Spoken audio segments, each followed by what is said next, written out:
So for assignment 4, I watched the Stanley Cup Eastern semifinals, Game 2 between the Boston Bruins and the New York Rangers. Coming into Game 2, many storylines were covered, including the Bruins winning Game 1, the Boston Marathon tragedy, each team's opportunity to win the Stanley Cup, addressing previous game results and key player points, Logan Couture's injury in the Los Angeles Kings vs. San Jose Sharks game, them being the overtime hero, as well as the Chicago Blackhawks losing to the Detroit Red Wings, John Tortorella's view on his players in the press conference from the previous night, addressing his dissatisfaction with players, and adjustments that teams need to make in order to come out with a win tonight. The announcers connected with the audience by feeding play-by-play action, covering reasoning of decisions behind the play, off-camera or on the bench, connecting with players between periods and coaches while they were on the bench,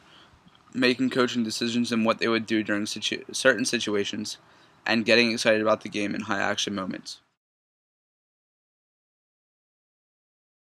Not many storylines developed throughout the game, but the few that did were previous statistics of players throughout the playoffs, and the current season and past seasons, as well as the Boston playing with 3 rookie defensemen since the 1980s for the first time. Throughout the game, there are many points of social media coverage, but I'll break them up into a few important parts.